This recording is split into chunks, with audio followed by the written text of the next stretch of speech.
최근에 부동산 가격이 많이 오르면서 돈을 모으는 속도보다 서울 아파트 오르는 속도가 훨씬 빨라 현타를 느끼시는 분들이 많으실 것 같아요. 저 역시도 그랬습니다. 하지만 포기하지 않고 버티면서 계속 달렸더니 어느덧 순자산 5억을 넘기게 되었습니다. 그런데 순자산 5억이 넘어가니까 1억을 모았을 때는 보이지 않던 것들이 보이더라고요. 그래서 오늘은 제가 5년 동안 순자산 5억을 달성하면서 직접 느끼고 깨달은 점들을 공유해 보려고 합니다. 지금 돈 모으는 게 지치고 막막하신 분들에게 조금이나마 도움이 되었으면 좋겠습니다. 첫 번째, 자산은 계단식으로 흔들리며 성장한다.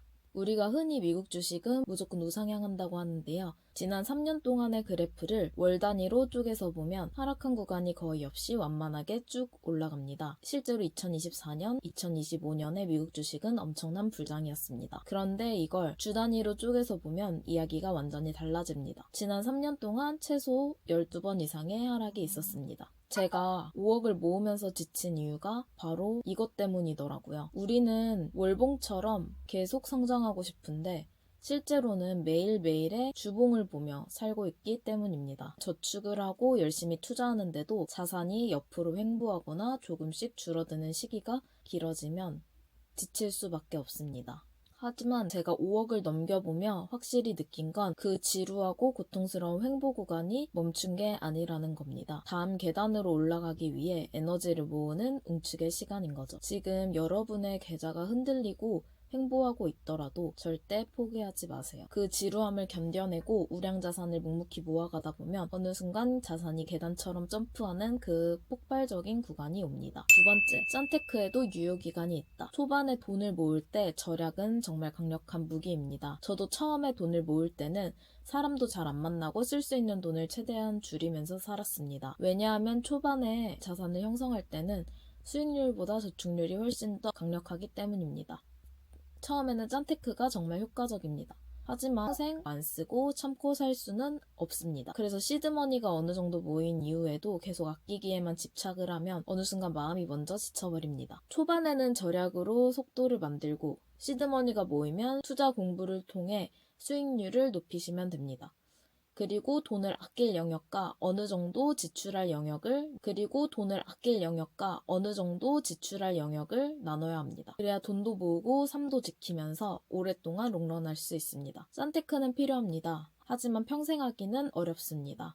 세 번째, 자산 구간대별로 효율적인 재테크 방법이 다르다. 앞의 내용과 이어지는 내용입니다. 순자산이 1, 2억 이하일 때는 엔잡 등을 통해 소득을 늘리고 지출을 줄이면서 시드머니를 빨리 만드는 게 중요하다고 생각하는데요. 순자산이 5억이 넘어가면 투자 수익률의 영향력이 엄청 커집니다. 5억으로 투자 수익률을 10% 올리면 그게 5천만 원이고 이건 직장인 평균 연봉 정도의 수익입니다. 물론 장점만 있는 건 아닙니다. 저 같은 경우에는 다른 부업을 하느니 그 시간에 주식 공부를 더 열심히 하는 게 가성비가 좋은 것처럼 느껴져서 새로운 것을 도전하는데 방해가 되기도 합니다. 그래서 저는 이 구간에 들어오시기 전에 부업을 많이 도전해 보시는 것을 추천합니다. 네 번째, 인생은 마이웨이. 요즘은 SNS만 들어가도 다른 사람들이 어떻게 사는지가 너무 쉽게 보입니다. 여행, 명품, 외제차, 다들 잘 사는 것처럼 보입니다. 여기서 한 가지 생각해 볼 것이 있습니다. 사람들은 SNS에 행복했던 순간을 업로드합니다. 그런데 우리는 그것을 보며 내 평범한 일상과 비교합니다. 남의 하이라이트와 내 비하인드를 서로 비교하고 있는 거죠.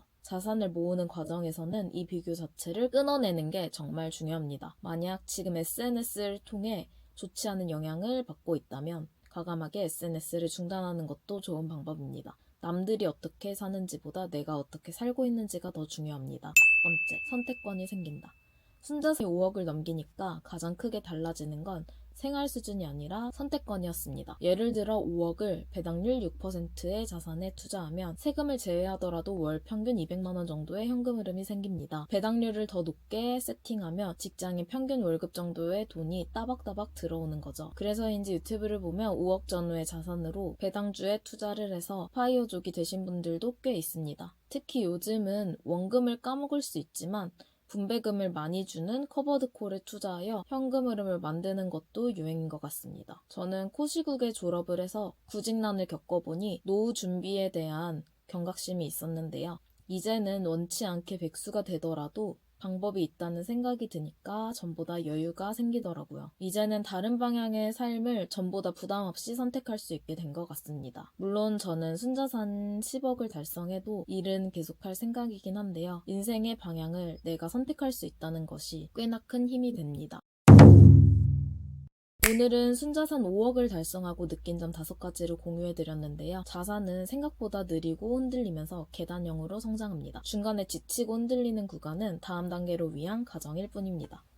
조급해하지 말고 포기하지 말고 각자의 속도로 계속 나아가셨으면 좋겠습니다. 이 영상이 조금이나마 도움이 되셨다면 구독과 좋아요 부탁드리고요. 궁금하신 내용 있으면 댓글로 남겨주세요. 감사합니다.